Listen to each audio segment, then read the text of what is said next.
बागायतदार बंधूंनो नमस्कार. केसर आंब्याच्या विषयात काम करताना आपल्याला नर्सरी या विषयात काम करणे अतिशय महत्त्वाचे आहे. कारण की नर्सरी हा केसर आंबा बागायतीचा कणा आहे. आपण औरंगाबाद या ठिकाणी आणि नांदेड या ठिकाणी श्री अनिल पडवळ सरांच्या मार्गदर्शनाखाली या नर्सरीच्या विषयामध्ये काम करत आहोत आणि यावर्षी आपल्या बागायतदारांसाठी साधारणतः 1,00,000 रोपांची निर्मिती करत आहोत. कलम कशी असावी या संदर्भामध्ये आपण वेळोवेळी मार्गदर्शन घेतलेले आहे.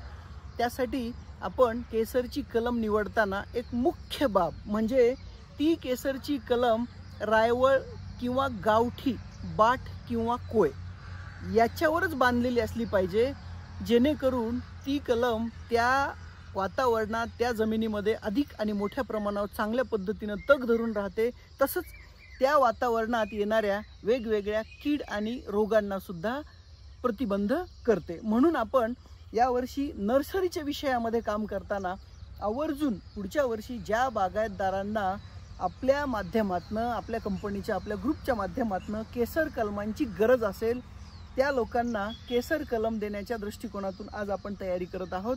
ही तयारी मुख्यतः आपल्याला कोळीपासनं करायची आहे.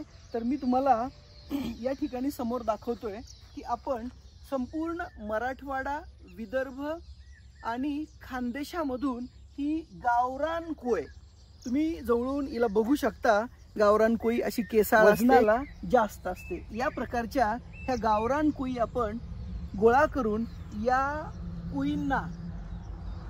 कोईंपासनं आपण कलम बनवणार आहोत. याच कोईवर आपण केसरची कलम करणार आहोत. आपल्या एजंटच्या मार्फत किंवा मराठवाड्यातून आणि खानदेशातून मोठ्या प्रमाणावर डीलरच्या मार्फत आपण ही कोय गोळा केलेली आहे आणि याच कोईवर आपण भविष्यामध्ये केसरची कलम उभी करणार आहोत. ही गावरान कोय आपण ट्रीट करून व्यवस्थित बुरशीनाशक, काही पेस्टिसाइड्स याचा सुयोग्य वापर करून नंतरच लावण्यात येणार. त्याच्यामुळं जे काही बुरशीजन्य रोग आहेत हे पुढच्या काळामध्ये त्याचा प्रादुर्भाव आपल्याला झाडांना होणार नाही. गावरान आंब्याची कोय आणि इतर प्रामुख्यानं कलमी आंब्याच्या कोई याच्यामधला मेजर डिफरन्स म्हणजे त्यांचा वेट जवळपास 40% वेट जास्तीचं गावरान कोईचं भरतं. या कोई आपण गादी वाफ्यावर पॉली हाऊसमध्ये सर्वप्रथम रुजवून घेणार आहोत. आपल्याला सरळ लावायची, उलटी साईड लावायची नाही. आणि याच्यात एक अर्धी काही समजा हापूची त्याची कोय आली ही लावायचीच नाही अजिबात. हिला डायरेक्ट वरमार टाकून द्यायचं, नंतर बाहेर फेकून द्यायची. हिला सरळ सरळ लवित राहायचं, आपलं सरळ वरचं तोंड येईन असं. औरंगाबाद या ठिकाणी प्रारंभी हायटेक नर्सरी यांच्यासोबत आपण काम करत आहोत. साधारणतः 2 एकर विस्तीर्ण अशी ही नर्सरी आहे. कोय रुजवून घेण्यासाठी एक वेगळे पॉली हाऊस देखील आहे. तसेच याच ठिकाणी 3 एकरमध्ये मात्र वृक्षाची बाग देखील आहे. ती पण आपण आता समोर बघणार आहोत. या ठिकाणी कोय कलम केल्यानंतर त्याच्यासाठी वापरली जाणारी जी बॅग आहे, साधारणतः 9x12ची बॅग आपण त्या ठिकाणी कोय कलम लावण्यासाठी वापरणार आहोत.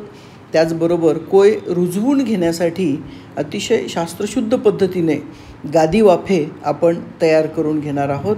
त्याच्यामध्ये त्याचं निर्जंतुकीकरण करणे वगैरे या गोष्टी आल्याच.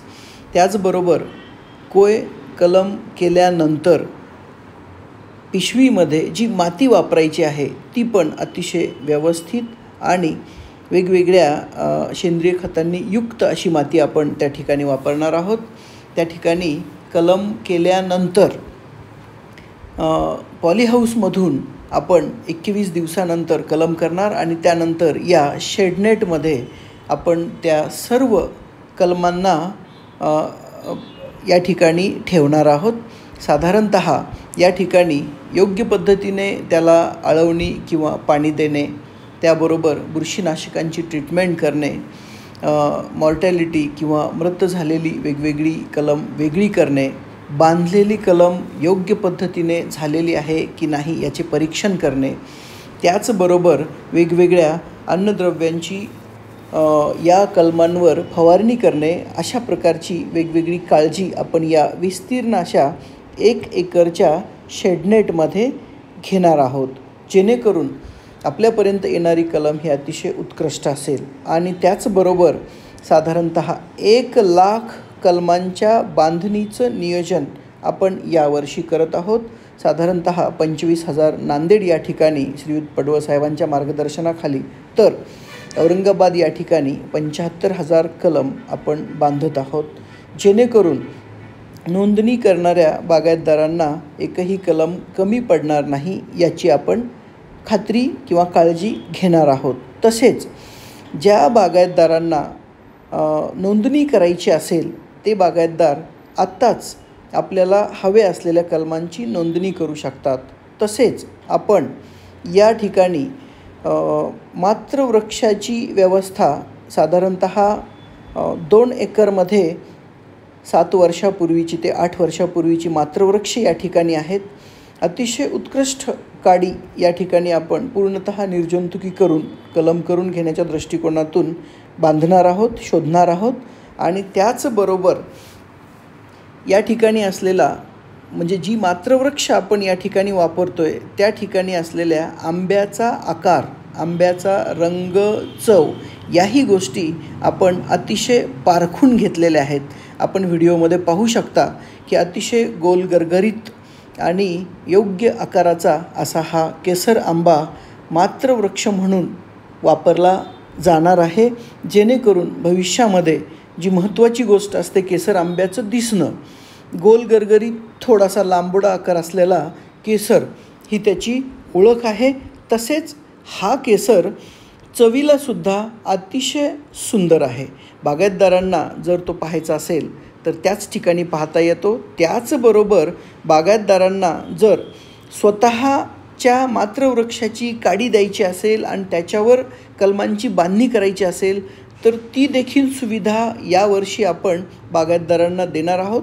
मात्र तशा पद्धतीने बागायतदारांनी आपल्याकडे नोंदणी आणि मागणी करायला हवी. एकंदरीत केसरची कलम ही अतिशय महत्त्वाची बाब आहे, आंबा बागायतीचा कणा आहे. म्हणून आपण एवढी सगळी काळजी घेऊन या ठिकाणी काम करत आहोत.